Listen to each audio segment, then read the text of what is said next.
পবিত্র রমাদান মুবারক আমাদের সামনে সমাগত। রমাদানের মতো যে নিয়ামতের মাস, রহমতের মাস আল্লাহ তাআলা রেখে দিয়েছেন,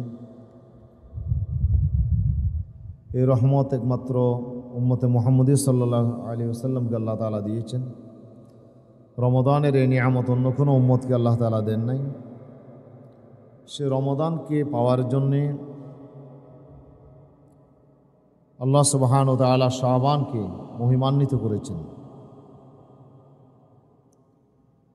রাসূল সাল্লাল্লাহু আলাইহি ওয়াসাল্লাম ফরজ ইবাদতের পূর্বে কিছু নামাজ আল্লাহ রাসূল আদায় করতেন, যেগুলো আমাদের জন্য সুন্নাহ হিসেবে রয়েছে। আল্লাহ তাআলা ফরজগুলো আদেশ করেছেন, আর বাকি ফরজগুলোকে যথাযথভাবে আদায় করার জন্য খুশু হুজুর সাথে অত্যন্ত দৃঢ়স্থিরতার সাথে যেন বান্দা আদায় করতে পারে, সেজন্য রাসূল সাল্লাল্লাহু আলাইহি সাল্লাম ফরজের আগে পরে কিছু সুন্নত আল্লাহ রাসূল আমাদের জন্য নিয়ামত হিসেবে আল্লাহর পক্ষ থেকে আদিষ্ট হয়ে তিনি এই নামাজগুলো পড়েছেন। এবং আল্লাহ রাসূল বলেছেন যে 12 রাকাত নামাজ, একটি হাদিসে এসেছে, ফরজের বাইরে যারা দৈনিক 12 রাকাত যারা নামাজ পড়বে, আল্লাহ তাআলা তাদের জন্য জান্নাতে একটি বিশাল বিল্ডিং ঘর আল্লাহ তাআলা নির্মাণ করবেন। তো এই নিয়ামতের যে সুসংবাদ আল্লাহ রাসূল দিয়েছেন সুন্নতের প্রতি আমাদেরকে আকৃষ্ট করার জন্য, এখানে যে সুন্নতগুলো আল্লাহ রাসূল দায়মিভাবে পড়তেন সেগুলো আমাদের জন্য মুআক্কাদা। ফজরের পূর্বে 2 রাকাত, জোহরের আগে পরে প্রথমে 4 রাকাত, শেষে আবার 2 রাকাত, এই 6 রাকাত হচ্ছে কি সুন্নত মুআক্কাদা। তাহলে 8 রাকাত হলো, মাগরিবে 2 রাকাত, এশাতে 2 রাকাত, 12 রাকাত সুন্নত। এগুলো হচ্ছে কি মুআক্কাদা। তবে তার ভিতরে সবচেয়ে বেশি মুআক্কাদা হচ্ছে কি ফজরের সুন্নত, যে রাসূল সাল্লাল্লাহু আলাইহি সাল্লাম জীবনে কোনো দিন ফজরের সুন্নত আল্লাহ রাসূল ছেড়ে দেন নাই। আল্লাহ রসুলের জীবনে যে 1 ওয়াক্ত নামাজ কাজা হয়ে গেছিল ফজরের, জিহাদের ময়দান থেকে আসার পথে অনেক রাত করে আল্লাহ রাসূল শুয়েছেন, বেলাল রাদিয়াল্লাহু আনহুকে দায়িত্ব দিয়েছেন ডেকে দেওয়ার জন্য, কিন্তু আল্লাহর হুকুমে বেলালও ঘুমিয়ে পড়েছেন। সূর্য উঠে গেল, আল্লাহ রাসূল সাল্লাল্লাহু আলাইহি ওয়াসাল্লাম উঠলেন, হুজুর দেখলেন যে সূর্য উদয় হয়ে গেছে। হুজুর বেলালকে ডাকলেন, বেলাল তুমি আমাদেরকে ডেকে দেওয়ার কথা, কি ব্যাপার? বেলাল বলল, ইয়া রাসূলুল্লাহ গলাবানি আলাইয়া মা গলাবাকুম, আপনাদেরকে যে ঘুমে পেয়েছে আমাকেও সেই ঘুমে পেয়েছে, এখন তো আমার করার কিছু নেই। যে আল্লাহ তাআলারই হিকমত ছিল। তো এই সুন্নত মুকিম অবস্থায় যেমন আল্লাহ রাসূল পড়েছেন, মুসাফির অবস্থায় পড়েছেন। মুকিম মুসাফির সর্বাবস্থায় এই ফজরের সুন্নত আল্লাহ রাসূল আদায় করেছেন।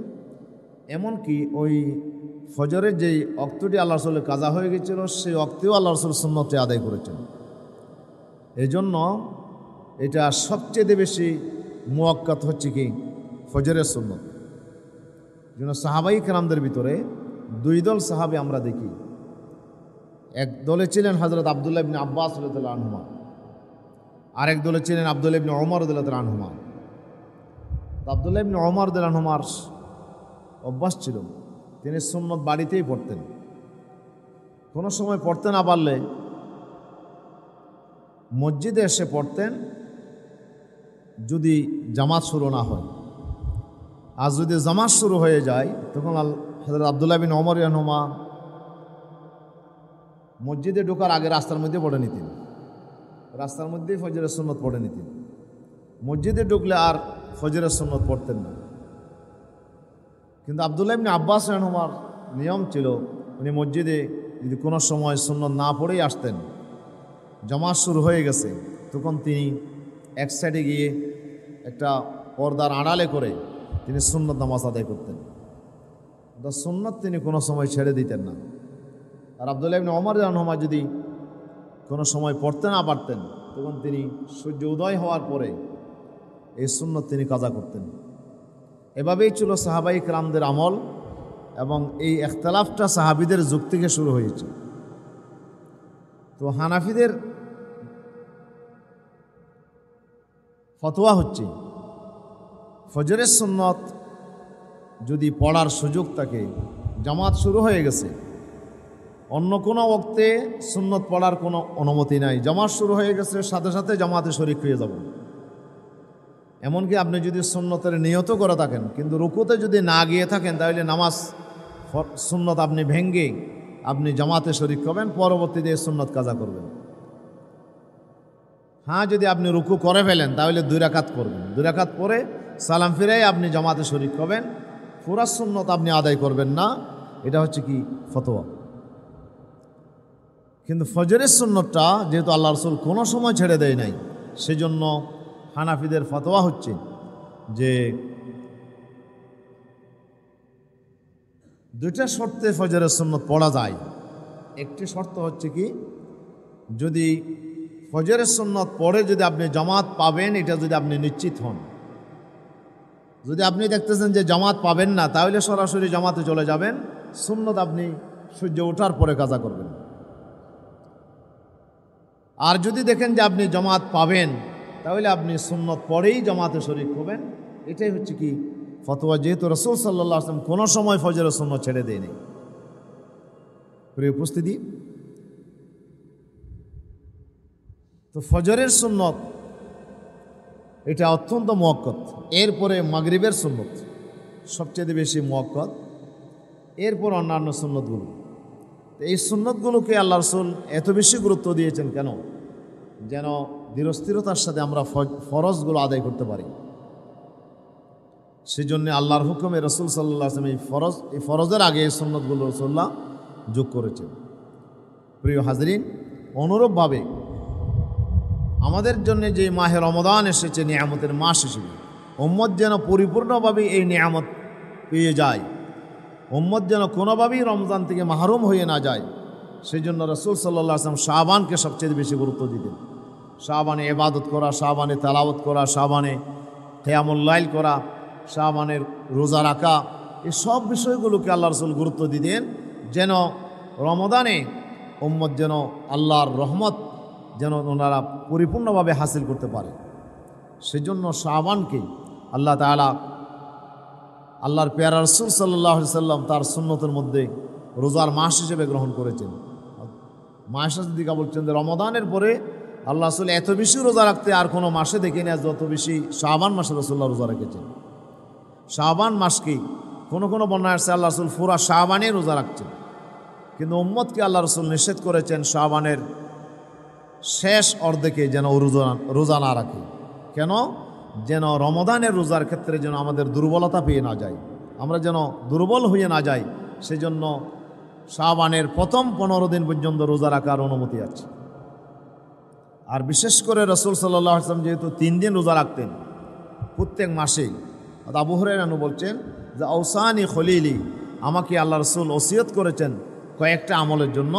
তার ভিতরে একটি আমল হচ্ছে যে আমি যেন আনাসুমা সলাসাত আইয়ামিন ফি কুল্লি শাহর, প্রত্যেক মাসে যেন 3টি রোজা আমি রাখি, এটা আল্লাহ রাসূল আমাকে আদেশ করেছেন। এবং ও আল্লাহ আনোমা কবলা বিতিরিন, বিতিরের আগে যেন আমি ঘুমিয়ে না যাই, বিতির পরেই যেন আমি রাতে ঘুমাই, এটা আল্লাহ রাসূল আমাকে আদেশ করেছেন। এবং আমি মৃত্যুর আগ পর্যন্ত আমি এই আদেশকে অক্ষর অক্ষরে পালন করার জন্য আমি চেষ্টা করি। তো এই 3 দিন যেহেতু আল্লাহ রাসূলের সুন্নাহ, সেজন্য শাবান মাসে এখন আবার আলেমদের ভিতরে ইখতিলাফ যে 15 তারিখ রোজা রাখা যাবে কিনা। কেউ বলছেন রোজা রাখলে এটা বেদাত হয়ে যাবে, আবার কেউ বলছেন এটা সুন্নত। আসলে এগুলো হচ্ছে অনর্থক বাড়াবাড়ি করা। শাবানে 15 তারিখ পর্যন্ত আপনি রোজা রাখতে পারেন, হ্যাঁ, 3 দিন রাখা আল্লাহ রাসূলের সুন্নত। আপনি 2টা রাখলেন, একটা রাখলেন, সমস্যা কি? এটা আল্লাহ রাসূলের সুন্নতের অন্তর্ভুক্ত, এই হিসাবে আমরা রাখবো ইনশাআল্লাহ। তবে শাবানের 15 তারিখ হিসাবে নির্দিষ্ট কোনো আপনার ওয়াজিব কোনো রোজা নাই, যেহেতু রাসূল সাল্লাল্লাহু আলাইহি ওয়াসাল্লাম এটা সুন্নাহ হিসাবে রেখেছেন, এটা উম্মতের জন্য সুন্নত হিসেবেই থাকবে। প্রিয় উপস্থিতি, এই রোজাগুলোর মধ্যে অনেক বরকত আল্লাহ তাআলা রেখে দিয়েছেন। আমরা যারা পারবো, 2 দিন তো আজকে চলে যাচ্ছে, আগামীকাল আমরা আরেক দিন আছে, কেউ যদি এই 2 দিন রোজা না রেখে থাকে, আমরা আগামী দিন ইনশাআল্লাহ আমরা রোজা রাখার চেষ্টা করব, যেহেতু এই দিনটা অনেক বরকতময় দিন। প্রিয় উপস্থিতি, সামনে যে রাত আমাদের সামনে আসতেছে লাইলাতুল বরাত, যেটিকে আমরা বলি, শবে বরাত নামে যেটি আমাদের কাছে বেশি পরিচিত, এই রাতটা আল্লাহ তাআলা দিয়েছেন উম্মতকে রমাদানের নিয়ামত থেকে বঞ্চিত না করার জন্য। রমাদানে যে নিয়ামত আল্লাহ তাআলা রেখে দিয়েছেন, রমাদানে বিশেষ করে লাইলাতুল কদর, এটা কিন্তু অনির্দিষ্ট। কোন রাত লাইলাতুল কদর হবে উম্মতকে আল্লাহ রাসূল নির্দিষ্ট করে বলে যান নাই, এটা অনির্ধারিত অবস্থায় আছে। লাইলাতুল কদর আমরা পেতেও পারি, নাও পেতে পারি, কিন্তু লাইলাতুল বরাত যেটি, এই নিয়ামত থেকে উম্মত যেন বঞ্চিত না হয়, রাসূল সাল্লাল্লাহু আলাইহি সাল্লাম সেটি উম্মতকে দিক নির্দেশনা দিয়ে গেছেন। তো এই রাত অত্যন্ত মর্যাদাপূর্ণ রাত। তবে এই রাত্রের ইবাদত আল্লাহ রাসূল যদি আদেশ করতেন সেটা ওয়াজিব হয়ে যেত। সেই জন্য রাসূল সাল্লাল্লাহু আলাইহি সাল্লাম আদেশ করে নাই, উম্মতের জন্য কষ্ট হবে বলে। আল্লাহ রাসূল সবচেয়ে বেশি উম্মতের কষ্ট এটা আল্লাহ রাসূলের সহ্য হচ্ছিল না, এই জন্য আল্লাহ তাআলা বলছেন, লাকাদ জাআকুম রাসূলুম মিন আনফুসিকুম আজিজুন আলাইহি মা আনিতুম হারিসুন আলাইকুম বিল মুমিনিনা রাউফুর রহিম। আল্লাহ তাআলা বলছেন, তোমাদের ভিতর থেকে এমন একজন মহান পয়গম্বর তোমাদের কাছে এসে গেছে। লাকাদ জাআকুম রাসূলুম মিন আনফুসিকুম, তোমাদের ভিতর থেকে, আজিজুন আলাইহি মা আনিতুম, তোমাদের কষ্ট ওনার জন্য বেশি বেশি কষ্টকর। উম্মতের কষ্ট এটা আল্লাহ রাসূলের জন্য বেশি ভারী ছিল। আল্লাহ রাসূল সবসময় চিন্তা করতেন আমার উম্মত পারবে কি না। সুবহানাল্লাহ। এই জন্য রাসূলুল্লাহ বলছে, লাউলা আন আশুক্কা আলা উম্মতি লা আমারতুহুম বিসসাওয়াক ওয়া আন ইউআখিরুল ইশা ইলা সুলুসিল লাইল। উম্মতের যদি কষ্ট হবে এটা যদি আমি আশঙ্কা না করতাম, তাইলে উম্মতকে আমি আদেশ করতাম তোমরা মিসওয়াক করো, প্রত্যেক নামাজে তোমরা মিসওয়াক করো, এটা আমি আদেশ করতাম। এবং এশার নামাজটা আন ইউআখিরু ইলা সুলুসিল লাইল, রাতের 3 ভাগের 1 ভাগ পর্যন্ত এশার নামাজকে বিলম্বিত করার, লেট করার জন্য আমি উম্মতকে আদেশ করতাম, যদি উম্মতের জন্য কষ্টকর হবে এটা যদি আমার আশঙ্কা না করতাম। উম্মতের কষ্ট হবে এই জন্য আউয়াল ওয়াক্তের মধ্যে এশার নামাজ রাসূল সাল্লাল্লাহু আলাইহি ওয়াসাল্লাম পড়ে নিতেন। তাহলে আমাদের জন্য এই দুটো আমলকে আল্লাহ রাসূল বলছেন যে আমি উম্মতের কষ্ট হবে বলে এটা আমি আদেশ করিনি, কিন্তু এটার প্রতি রাসূল সাল্লাল্লাহু আলাইহি ওয়াসাল্লাম সবচেয়ে বেশি গুরুত্ব দিয়েছেন। মিসওয়াকের প্রতি আল্লাহ রাসূল এত গুরুত্ব দিয়েছেন, এই জীবনের শেষ আমলটাই হচ্ছে মিসওয়াক। আল্লাহর পয়গম্বরের জীবনের সর্বশেষ আমল হচ্ছে মিসওয়াক। হযরত মা আয়েশা সিদ্দিকা রাদিয়াল্লাহু আনহা বলছেন যে আল্লাহর পয়গম্বর অসুখ যখন বেড়ে গেছে, যে আল্লাহ রাসূল খুব বেশি যন্ত্রণা অনুভব করছেন, ঠিক এই সময়ে আমার ভাই আব্দুর রহমান আসল আল্লাহ রাসূলকে দেখার জন্য। আল্লাহ রাসূল বারবার তার দিকে ইশারা করতেছিলেন। তা আমি বুঝলাম যে আব্দুর রহমান যে মিসওয়াক করতেছে, আল্লাহ রাসূল সেই মিসওয়াকের দিকেই রাসূলুল্লাহ ইশারা করছেন। তখন আমি মিসওয়াক নিলাম এবং মিসওয়াক একটা নিয়ে আমি নিজের দাঁতের মধ্যে এটা চাবাইয়া নরম করলাম। সেই মিসওয়াকের মধ্যে আমার লালা লেগে গিয়েছিল, সেটা আমি আল্লাহ রাসূলকে দিলাম। আল্লাহ রাসূল সাল্লাল্লাহু আলাইহি ওয়াসাল্লাম এই মিসওয়াক না ধুয়ে আমার লালা মিশ্রিত এই মিসওয়াকটি দিয়েই তিনি মিসওয়াক করলেন, আর মিসওয়াক করা অবস্থায় আল্লাহ রাসূলের ইন্তেকাল হয়ে গেছে। তাহলে রাসূল সাল্লাল্লাহু আলাইহি ওয়াসাল্লামের জীবনের সর্বশেষ আমল হচ্ছে মিসওয়াক। এই মিসওয়াকটা খুবই গুরুত্বপূর্ণ আমল, কিন্তু আমাদের আমলের মধ্যে এটা অনেকের কাছে নাই। এখন আমরা মিসওয়াকের জায়গায় এখন ব্রাশ দখল করে ফেলেছি, ব্রাশ এসে মিসওয়াকের জায়গা দখল করে নিয়েছে। ডাক্তার জাকির নায়েকের এক আলোচনা পড়লাম, উনি বলছে যে আমি ডাক্তার হিসাবে মেডিকেল সায়েন্সের দৃষ্টিতে আমি বলতে পারি যে ব্রাশ এটা দাঁতের জন্য সবচেয়ে ক্ষতিকর, আর মিসওয়াক হচ্ছে সবচেয়ে বেশি দাঁতের জন্য উপকারী। ওনার এই আলোচনা পড়ার পর থেকে আমি কিন্তু মিসওয়াক সবসময় করার চেষ্টা করি, মিসওয়াক, এবং অনেক দিন পর্যন্ত ব্রাশ একেবারেই করিনি। ব্রাশ আপনি করতে পারেন মাঝে মধ্যে যদি প্রয়োজন হয়, কিন্তু সার্বক্ষণিক যেন প্রত্যেক নামাজের আপনার রক্তে যেন আপনি মিসওয়াকটা যেন আপনি লাজিমেভাবে রাখেন। এবং রাসূল সাল্লাল্লাহু আলাইহি সাল্লাম ঘুম যাওয়ার আগে মিসওয়াক করতেন। আল্লাহ রাসূল দাঁত পরিষ্কার করে ঘুমাতেন, এটা ছিল আল্লাহ রাসূলের সুন্নাহ। তাহলে রাসূলুল্লাহ প্রত্যেক নামাজের সময়ে করতেন। আল্লাহ রাসূল অর্ডার করেছেন উম্মতকে যে নামাজের সময় মিসওয়াক করা। এই জন্য শাফি মাযহাবে জামাতের একামত দিচ্ছে, তারপরে মিসওয়াকটা নিয়ে মিসওয়াক করে তারপরে ঢুকায় রাখে, তারপরে নামাজ পড়ে। যেহেতু আল্লাহ রাসূল ইনদা কুল্লি সালাতিন বলছেন, প্রত্যেক নামাজের সময় বলছে। হানাফিরা বলছে যে নামাজের সময় মানে ইনদা ওযুয়ে কুল্লি সালাতিন, প্রত্যেক নামাজের ওযুর সময়। যেহেতু মিসওয়াকটা ওযুর জন্যে বেশি মুয়াফিক, তাহলে আমরা দাঁতটা পরিষ্কার করে নিতে পারলাম। আর মিসওয়াকের কারণে যদি কোনো ব্লাড ট্লাড এসে যায় তাহলে তো আবার নামাজ পড়তে কষ্ট হয়ে যাবে। এই জন্য হানাফিদের যুক্তিটা অনেক বেশি যৌক্তিক। প্রিয় উপস্থিতি, তাহলে মিসওয়াকটা রাসূল সাল্লাল্লাহু আলাইহি ওয়াসাল্লাম সবসময় করার চেষ্টা করতেন এবং এটা উম্মতের জন্য আল্লাহ রাসূল সুন্নাহ করে গেছে। এবং এই মিসওয়াকের মধ্যে এত বেশি ফজিলত আছে, আল্লাহর উলামায়ে কেরাম বলছে যে মিসওয়াকের ৭০টা ফায়দা আছে। ৭০টার মধ্যে সবচেয়ে বড় ফায়দা সেটা হচ্ছে আপনার ঈমান নসিব হবে। মৃত্যুর সময় আপনার ঈমান নসিব হবে, যেহেতু আপনি আল্লাহ রাসূলের সুন্নতকে ভালোবেসেছেন, আল্লাহ রাসূলের সুন্নতকে মুহাব্বত করেছেন। এই কারণে আল্লাহ তাআলা আপনার মৃত্যুর সময় আল্লাহ তাআলা আপনার জন্য ঈমান নসিব করবেন, আপনি বেঈমান হয়ে মারা যাবেন ইনশাআল্লাহ। এই জন্য মিসওয়াকটা আমাদের গুরুত্ব দেওয়া দরকার। কিন্তু এখন মিসওয়াকের জায়গায় ব্রাশ দখল করে ফেলেছে। এখন ব্রাশ ছাড়া মিসওয়াক খুঁজেও পাওয়া যায় না। আমাদের বাড়িঘরেও এখন মিসওয়াক নাই, বাচ্চাদের কাছে তো নাই দে নাই। এখন আধুনিক ফ্যামিলিতে মিসওয়াক কি জিনিস এটা তো তারা জানেই না এবং মনে হয় শুনে না, তার এই অবস্থা। এখন আমাদের সুন্নতের জায়গাগুলো সব বেদাতগুলো এসে আমাদের দখল করে নিচ্ছে। আপনি ব্রাশ করলে সুন্নতে সেওয়াক আদায় হবে, সুন্নতে মিসওয়াক আদায় হবে না। দুইটা সুন্নত, একটা হচ্ছে কি মিসওয়াকের সুন্নত, আর একটা হচ্ছে কি দাঁত পরিষ্কার করার সুন্নত। হ্যাঁ, ব্রাশের মাধ্যমে দাঁত পরিষ্কার করার সুন্নত আদায় হবে, কিন্তু মিসওয়াকের ফজিলত আপনি পাবেন না, মিসওয়াকের সুন্নত আপনার আদায় হবে না। এই জন্য মিসওয়াকটাকে আমাদের গুরুত্ব দেওয়া দরকার। এটা আল্লাহ রাসূলের সুন্নতের ভিতরে সবচেয়ে গুরুত্বপূর্ণ একটা সুন্নত। প্রিয় উপস্থিতি, এই মিসওয়াক যারা করবে তাদের জন্য আল্লাহ তাআলা বড় ফজিলত রেখে দিয়েছেন, সেটি হচ্ছে মৃত্যুর আগে আপনার ঈমান নসিব হবে ইনশাআল্লাহ। আল্লাহ তাআলা আমাদের সবাইকে মিসওয়াকের গুরুত্ব অনুধাবন করা এবং আমল করা আল্লাহ আমাদের তৌফিক দান করুন, আমিন। প্রিয় উপস্থিতি, যেটি বলছিলাম যে রাসূল সাল্লাল্লাহু আলাইহি ওয়াসাল্লাম কিছু কাজকে গুরুত্ব দিতেন, কেন? ফরজ যেন ছুটে না যায়, উম্মত যেন, যেহেতু ফরজের ব্যাপারে আমাদেরকে জবাবদিহি করতে হবে, ফরজের ব্যাপারে আমাদেরকে আল্লাহর কাছে আমাদেরকে জিজ্ঞাসিত হতে হবে, কিন্তু সুন্নতের ব্যাপারে জিজ্ঞাসিত হবেন না। কিন্তু সুন্নতগুলো কেন দরকার? যেন ফরজটা আপনার যথাযথভাবে আদায় করেন। যদি আপনি তাড়াহুড়া করে ডাইরেক্ট ফরজে আসেন তাহলে তো আপনার খুশু থাকবে না, নামাজটা যথাযথভাবে আদায় হবে না, ধীরস্থিরভাবে আদায় হবে না। এই জন্য আপনি আগে এসে আপনি সুন্নত পড়বেন। এখন একটা সবচেয়ে বড় গুরুত্বপূর্ণ সময় আমরা মিস করি দোয়া করার জন্য। দোয়া কবুল হওয়ার কিছু সময় আছে, তার ভিতরে একটা সময় হচ্ছে আল্লাহ সুবহানাহু ওয়া তাআলা লা ইউরাদ্দুদ দুআ বাইনাল আযান ওয়াল ইকামা, আযান এবং ইকামতের মাঝখানে দোয়া ফেরত হয় না।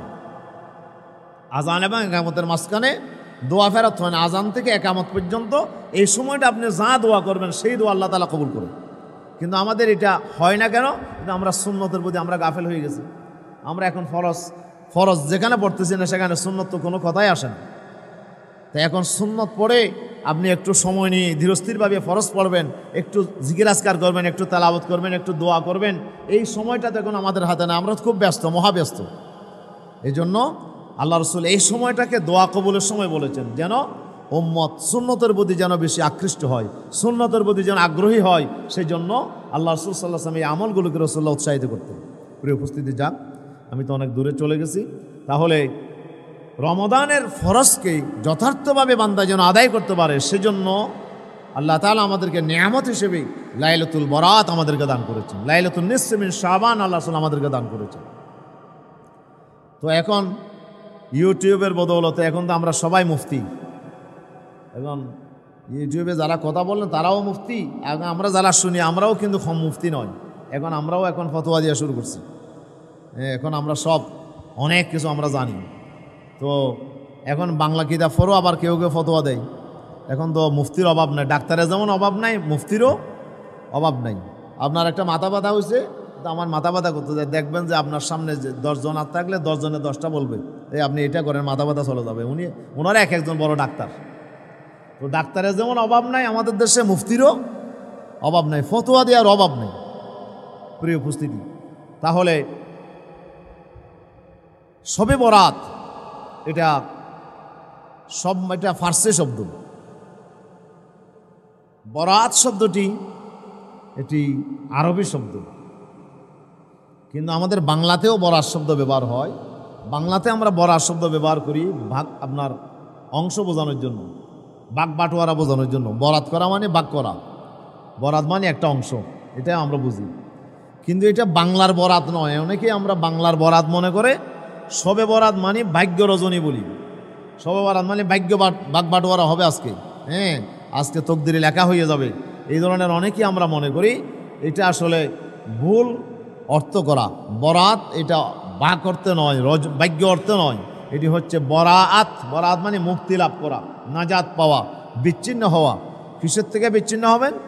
আজকে হযরতে আব্দুল কাদের জিলানী রহমতুল্লাহ আলাইহি গুনিয়াতুত তালিবিন নামক একটি কিতাব, ওখানে তিনি লিখেছেন যে ইন্নামা সুম্মিয়াত লাইলাতুল বরাআত লিআন্না ফিহা বরাআতাইনি।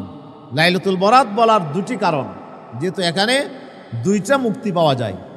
একটা মুক্তি হচ্ছে বরাআতুন লিল আশকিয়া মিনার রহমান, একটা মুক্তি হচ্ছে যারা দুর্ভাগা, যারা অপরাধী, যারা পাপী, তারা আল্লাহর রব্বুল আলামিন থেকে তাদের সম্পর্ক ছিন্ন হয়ে যায়। তারা আল্লাহর থেকে সম্পর্ক তারা আউট হয়ে যায় আল্লাহ তাআলার মুহাব্বত থেকে। বরাআতুন লিল আশকিয়া মিনার রহমান, আল্লাহ রব্বুল আলামিনের রহমত থেকে তারা বঞ্চিত হয়ে যায়। আর ওয়া বরাআতুন লিল আউলিয়া মিনাল খজলান, আরেকটা মুক্তি হচ্ছে আল্লাহর ওলিদের জন্য, আল্লাহর প্রিয় বান্দাদের জন্য। আল্লাহ তাআলা তাদেরকে দুনিয়ার লাঞ্ছনা এবং আখিরাতের লাঞ্ছনা থেকে আল্লাহ তাআলা মুক্তি দেয়, তাদের জিন্দেগির তামাম গুনাহগুলোকে আল্লাহ তাআলা মাফ করে দেয় এবং তাদেরকে পরকালীন আযাব থেকে আল্লাহ তাআলা নাজাত দান করে। এই জন্য এই রাতটাকে লাইলাতুল বরাত বলা হয়। তাহলে লাইলাতুল বরাত মানে হচ্ছে মুক্তি লাভ করার রাত, নাজাত লাভ করার রাত। কিসের থেকে? জাহান্নামের আগুন থেকে এবং গোনা থেকে। গোনা থেকে মুক্তি লাভ করলে আপনি জাহান্নাম থেকে নাজাত পেয়ে যাবেন। তাহলে এই রাতটা আল্লাহ রাসূলের জন্য বলছেন লিল্লাহি উতাকাউ মিনান নার। আজকে রাতে আপনার অসংখ্য পাপীদেরকে আল্লাহ তাআলা জাহান্নামের আগুন থেকে আল্লাহ তাআলা নাজাত দিয়ে দেবেন। তো এই জন্য এই রাতটাকে লাইলাতুল বরাত বলা হয়েছে। এটার 5টা নাম আসছে। এই রাতের 5টা নাম আলেমগণ দিয়েছেন, তবে কোরআন মজিদে এই রাতের সুস্পষ্ট বর্ণনা আসে নাই। একজন মুফাসসির বলেছেন যে লাইলাতুল মুবারাকা মানে লাইলাতুল বরাত। আল্লাহ তাআলা বলছেন ইন্না আনজালনাহু ফি লাইলাতিন মুবারাকা, যে আমি বরকতময় রাতে আমি কোরআন নাজিল করেছি। বরকতময় রাত কি? এটা আরেক জায়গায় আল্লাহ কদরের রাত বলেছেন, কিন্তু ইকরামা রহমতুল্লাহ আলাইহি উনি বলছেন যে, ওনার মতো আরেকজন মুফাসসির ওনারা বলছেন যে এখানে লাইলাতুল বরাতও হইতে পারে, কদরও হইতে পারে, বরাতও হইতে পারে। বরকতময় রাত এটা কদরের রাতে হইতে পারে, এটা বরাতের রাতে হইতে পারে। কেন? ওদের দোনোটা সম্ভাবনা আছে। যে কোরআন শরীফ একসাথে একবারে নাজিল হয় না, এটা কয়েকবারে নাজিল হয়েছে। এটা লৌহে মাহফুজ থেকে প্রথম আকাশে একটা মসজিদ আছে বাইতুল ইজ্জত, 7 আসমানে যেটা আছে এটা হলো বাইতুল মামুর, ফেরেশতারা ইবাদত করে। আর প্রথম আকাশে যেটি মসজিদ আছে এটাকে বলা হয় বাইতুল ইজ্জত। বাইতুল ইজ্জতে আল্লাহ তাআলা প্রথম আকাশে আল্লাহ তাআলা 30 পারা কোরআন একসাথে জিবরাইলের কাছে আল্লাহ তাআলা নাজিল করেছেন। আর এখান থেকে দুনিয়াতে আল্লাহ রসুলের কাছে হেরা গুহা থেকে শুরু করে 23 বছরের নবুয়তি জীবনে এই কোরআন আল্লাহ রসুলের উপর আল্লাহ নাজিল করেছেন। তাহলে কোরআনের নজুলটা কয়েক ভাগে হয়েছে। এই জন্য ইকরামা রহমতুল্লাহ আলাইহি বলছে যে শবে বরাতের যে রাত লাইলাতুল বরাত, এখানে আল্লাহ তাআলা লোহে মাহফুজ থেকে বাইতুল ইজ্জতে যে নজুলটা সেটা লাইলাতুল বরাত হয়েছে এবং বাকিটা লাইলাতুল কদর হয়েছে। অর্থাৎ দুনিয়াতে প্রথম নজুলটা কদরের রাত হয়েছে। আল্লাহ রাসূলের কাছে কদরের রাতেই হেরা গুহাতে আল্লাহ রাসূলের কোরআন নাজিল হয়েছে। এটা ওনার মত বা একদলের মত। এটা কিন্তু অধিকাংশ মুফাসসির এটা গ্রহণ করে নাই। অধিকাংশ মুফাসসিররা বলছে যে কোরআন একসাথে কদরের রাতে আল্লাহ তাআলা প্রথম আকাশে নাজিল করেছেন এবং দুনিয়াতেও কদরের রাতে প্রথম নজুল শুরু হয়েছে। যাক, সেটা যেহেতু ইখতিলাফ আছে সেই হিসেবে আমরা এটাকে উড়িয়ে দিতে পারি না। যেহেতু একদল মুফাসসির বলেছেন সেই হিসাবে এই রাতটা বড় বরকতময় রাত। এই জন্য এই রাতের একটা নাম হচ্ছে লাইলাতুল মুবারাকা, আরেকটা রাত নাম হচ্ছে লাইলাতুর রহমা, যেহেতু এই রাতে আল্লাহ তাআলা রহমত নাজিল করেন। এই জন্য উলামায়ে কেরাম এই রাতের নাম দিয়েছে লাইলাতুর রহমত। এটার আরেকটা নাম দিয়েছেন, এটা হচ্ছে কি লাইলাতুস সাক। লাইলাতুস সাক মানে আল্লাহর পক্ষ থেকে একটা সার্টিফিকেট দেওয়া হবে। কিসের সার্টিফিকেট? আপনি যদি ইনকাম ট্যাক্স আদায় করেন তাহলে আপনাকে একটা সরকারের পক্ষ থেকে একটা সার্টিফিকেট দেওয়া হবে যে আপনার আয়করটা আদায় হয়ে গেছে, এখন আপনার আর কোনো দায় নাই। আল্লাহ তাআলাও বান্দাকে গোনা মাফ করে দিয়ে একটা সার্টিফিকেট দিয়ে দেবেন যে বান্দার আর কোনো দায় নাই। সুবহানাল্লাহ। দেখ বলে লাইলাতুস সক, এই রাতে আল্লাহ তাআলা এই গোনা থেকে মুক্তির একটা সার্টিফিকেট আল্লাহ বান্দাকে দেন, এই জন্য এটাকে লাইলাতুস সক বলা হয়। এটার আরেকটি নাম হচ্ছে লাইলাতুল বরাআত, যেটা আমরা বলছি। আরেকটি নাম হচ্ছে লাইলাতুন নিসফি মিন শাবান, যেটা আল্লাহ রাসূল ব্যবহার করেছেন, যে শাবানের মধ্য রজনী, যে 15 তারিখের রাত। এভাবেই আল্লাহ রাসূল উম্মতকে বুঝিয়েছেন, যেহেতু সহজভাবে বোঝা যায়। আর বাকি 4টা নাম উম্মতের আলেমরা এই নামগুলো দিয়েছেন। তার ভিতরে আমাদের কাছে বরাতের নামটা আমাদের কাছে বেশি পরিচিতি লাভ করেছে, এবং সেটাকে আমরা ফার্সি ভাষায়, যেহেতু পারস্য থেকেই আমাদের কাছে ইসলাম আসছে, এই কারণে পারস্যের লোকেরা যেহেতু ফার্সি ভাষায় কথা বলতো, ওনারা বরাতের সাথে লাইলাতুন না বলে ওনারা সব বলতো, এই জন্য সবে বরাত হিসাবে আমাদের কাছে এটা পরিচিতি লাভ করেছে। যেভাবে নামাজ রোজা আমাদের কাছে পরিচিতি লাভ করেছে। আসলে কি নামাজ আছে? কোরআন শরীফে নামাজ শব্দও নাই, রোজা শব্দ নাই। ওখানে আছে সলাত এবং সওম, কিন্তু আমরা বলছি নামাজ এবং রোজা, অথচ কোরআন হাদিসে নামাজ রোজা নাই। এখন কেউ যদি বলে যে বরাত নাই, তাহলে সে তো বোকার স্বর্গে বাস করছে। তাহলে তো আমরা বলবো যে নামাজ রোজার কথাও তো কোরআন হাদিসে নাই, যেহেতু নামাজ রোজার শব্দ তো কোরআন হাদিসে নাই, আছে সলাত এবং সওম। তো হাদিস শরীফে লাইলাতুন নিসফি মিন শাবান আল্লাহ রাসূল বলেছেন, এটাই হচ্ছে লাইলাতুল বরাত।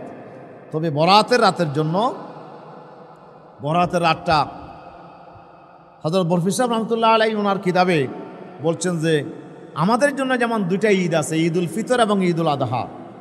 ফেরেশতাদের জন্য আল্লাহ তাআলা 2টা ঈদ আল্লাহ তাআলা রেখে দিয়েছেন। ইন্নালিল মালাইকা লাইলাতাই ঈদিন ফিস সামা কামা আন্নালিল মুসলিমিনা ইয়াওমাই ঈদিন ফিল আরদি। ফেরেশতাদের ঈদ কি?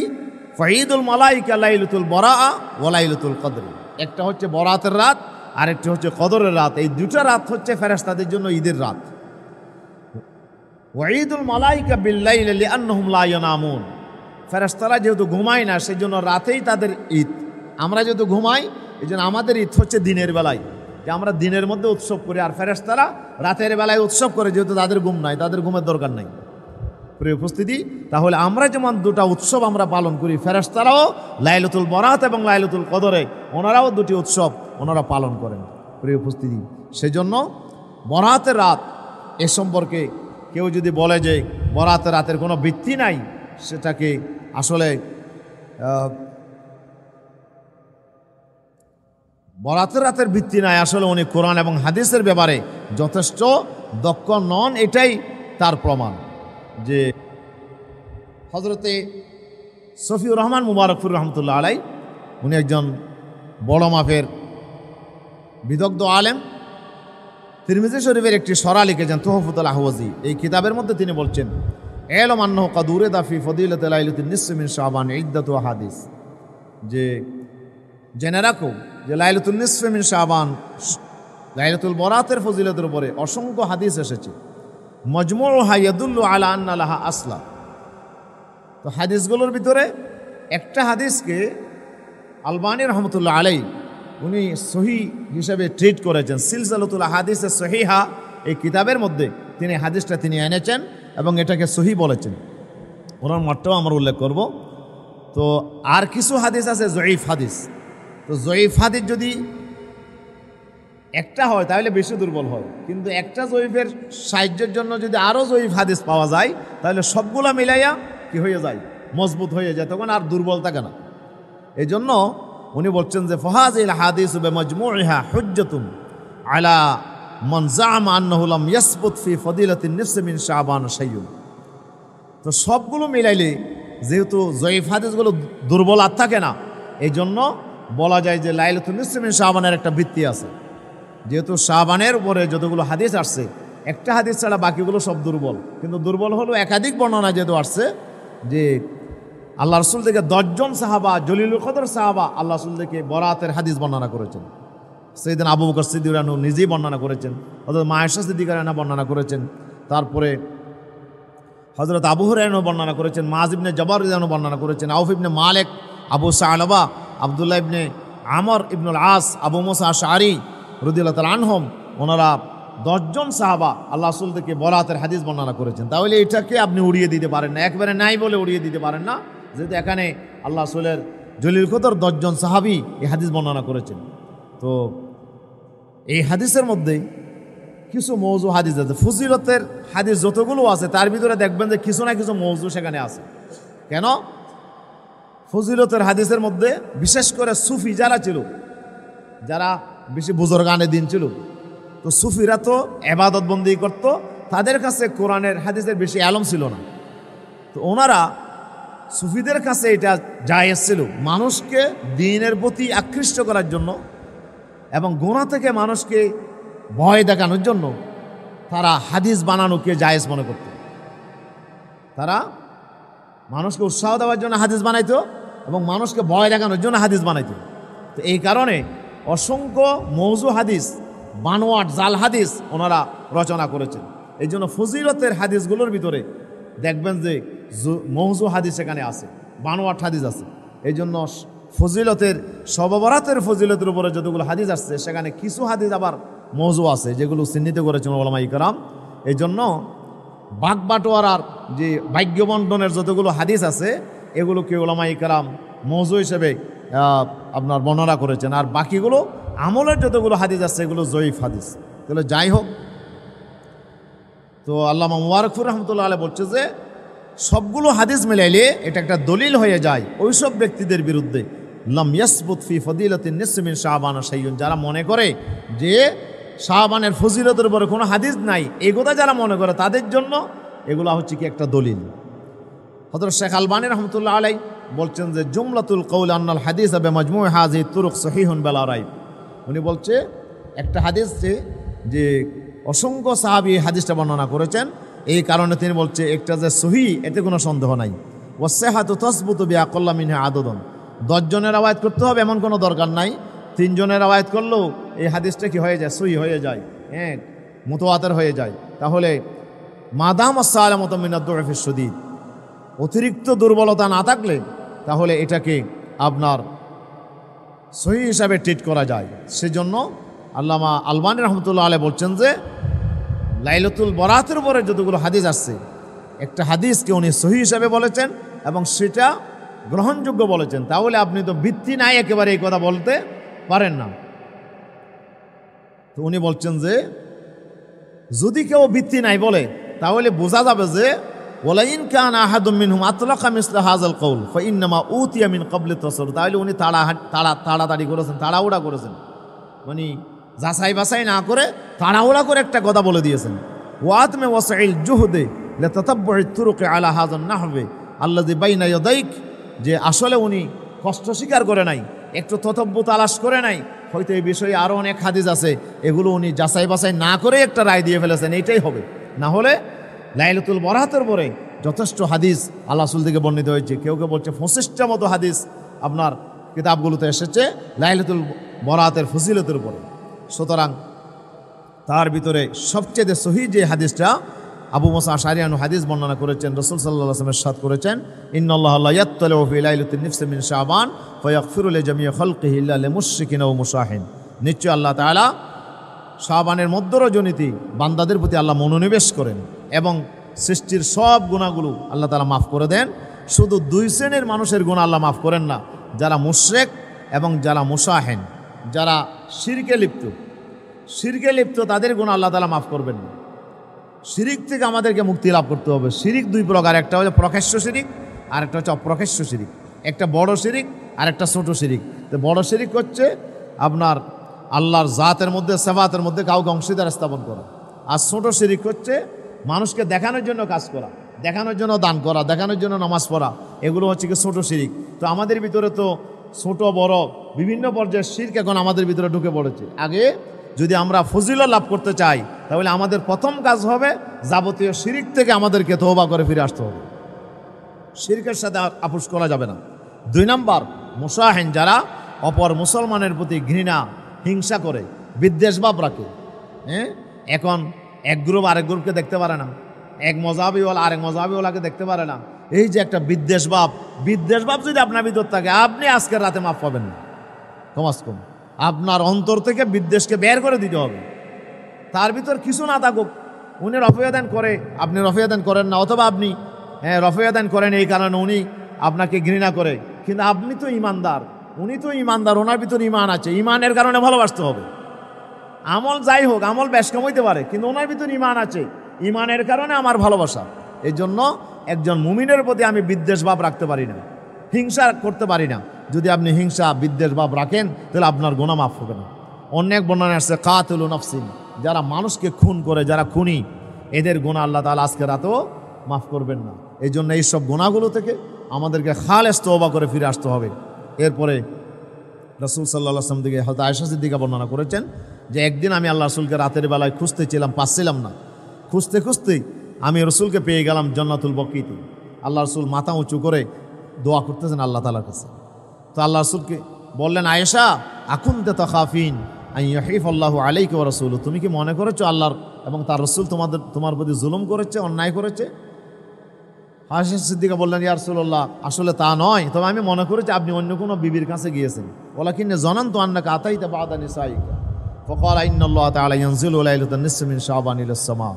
আল্লাহ রাসূল বলছেন আজকে রাত বড় মর্যাদাপূর্ণ রাত, আজকে হচ্ছে কি শাবানের মধ্য রজনী, আল্লাহ তাআলা প্রথম আকাশে আল্লাহ তাআলা নাজিল হয়। ফায়াগফিরু লি আকসারা মিন আদাদি শাহরি গনামি কলবিন, আল্লাহ তাআলা আজকের রাতে বনু কলব পুত্রের সবচেয়ে বেশি ছাগল ছিল আরবে, ওদের যে লাখ লাখ যে বকরি ছিল, বকরির গায়ে যেতে পশম আছে, যত লক্ষ কোটি পশম আছে, আল্লাহ রাসূল বলছে যে সেই কোটি কোটি পশমের চেয়েও বেশি মানুষের গুনাহ আল্লাহ তাআলা আজকে মাফ করে দেবেন। এই জন্য আজকের রাতটা আল্লাহর রহমতের রাত। তো আমরা আল্লাহ যে মাফ করে দেবেন, এখন আমাদের দায়িত্ব কি? ঘুমাই থাকা। আল্লাহ মাফ করবেন, এই জন্য আমি আরামে ঘুম যাব। একজন যদি এক হাঁটুতে নামে আরেকজনকে, আমরা বলি যে এক কুমোর পানিতে নামতে হয়, এটাই তো অভ্যাস। আল্লাহ যখন আপনার জিন্দিগির গুনাহ মাফ করে দিচ্ছেন, তো আপনার তো শুকরিয়া আদায় করা দরকার। রাসূল সাল্লাল্লাহু আলাইহি ওয়াসাল্লাম সারা রাত ধরে, আপনার দীর্ঘ রাত ধরে দাঁড়িয়ে থাকতেন, এবং দাঁড়িয়ে থেকে আল্লাহ রাসূল কদম মোবারক ফুলে যাইত। আয়েশা সিদ্দিকা বললেন, রাসূলুল্লাহ, আপনার আগের পরে সব গুনাহ আল্লাহ মাফ করে দিয়েছেন, এরপর আপনি এভাবে ইবাদত করেন কেন? রাসূলুল্লাহ বলছে, আফালা আকুনু আবদান শাকুরা, আমি কি আল্লাহর কৃতজ্ঞ বান্দা হব না? আল্লাহ আমাকে মাফ করে দিয়েছেন, এর জন্য শুকরিয়া আদায় করতে হবে। তো আজকে রাতে যদি আমরা আল্লাহর কাছে ক্ষমা পেতে চাই, তাহলে আমাদেরকে রাতটা ইবাদতের ভিতরে কাটানোর চেষ্টা করতে হবে। আমাদেরকে তেলাওয়াতের মধ্যে, জিকিরের মধ্যে, নামাজের মধ্যে আমরা যা পারি, আমরা যতটুকু পারি আমরা ইবাদতের মধ্যে রাতটি কাটানোর চেষ্টা করব ইনশাআল্লাহ। প্রিয় উপস্থিতি, তো আমি আর অনেক কথা ছিল, তো আমি আজকে রাতে এখন আমরা ফাতিহা মানিয়ে নিয়েছি যে আমরা হালুয়া রুটি করা, আমরা সবারাত মানিয়ে এটা নিয়েছি। এখন আমরা কেউ আলোকসজ্জা করে লাইট জ্বালাই, তারপরে বাতি জ্বালাই, এগুলো হচ্ছে কুসংস্কার, সবগুলো আসলে এখানে আমাদের ইবাদতের ভিতরে ঢুকে। আমার আসল কাজ হলো ইবাদত করা। তবে কয় রাকাত নামাজ পড়বেন এটা নির্ধারিত নয়, আপনি মাসনা মাসনা, আল্লাহ রাসূল বলছে আসসালাতু মাসনা মাসনা, রাতের নামাজ হচ্ছে 2 রাকাত 2 রাকাত, আপনি যত পারেন 2 রাকাত 2 রাকাত পড়েন, সুবহানাল্লাহ। আর শেষে গিয়ে 1 রাকাত বেজোড় যোগ করে বিতির বানাই দেবেন, এটা হলো আল্লাহ রাসূলের সুন্নত। আপনি 2 রাকাত 2 রাকাত যত পারেন আপনি পড়েন, খামকা সনিয়ত 12 রাকাত পড়বেন তা না, আপনি 2 রাকাতও পড়তে পারেন, 4 রাকাতও পড়তে পারেন, আপনার ইচ্ছা মতো আপনি পড়েন, আপনি যত পারেন 2 রাকাত 2 রাকাত পড়তে থাকেন, এটা আল্লাহ রাসূলের সুন্নাহ। প্রিয় উপস্থিতি, আসুন আমরা আজকের রাতটাকে আমরা হেলায় দোলায় কাটিয়ে না দিয়ে আমরা আল্লাহর ইবাদতের মধ্যে আমরা কাটানোর চেষ্টা করি। একবার যে বান্দা আল্লাহর দিকে ফিরে আসে, সে তো আর দ্বিতীয়বার আল্লাহর দরবার থেকে ছুটে যেতে পারে না। সেই জন্য আসুন আমরা মাহে রমজানের নিয়ামত বরকত হাসিল করার জন্য এই রাতটাকে আমরা আল্লাহর প্রিয় বান্দা হওয়ার ক্ষেত্রে আমরা কাজে লাগাই, আমরা আল্লাহর নৈকট্য অর্জন করি। আল্লাহ আমাদের তৌফিক দান করুন, আমিন। সবাইকে ধন্যবাদ জানিয়ে আমার কথা এখানে শেষ করছি। হাযা মা ইনদু ওয়া লা ইলমু ইনদাল্লাহ।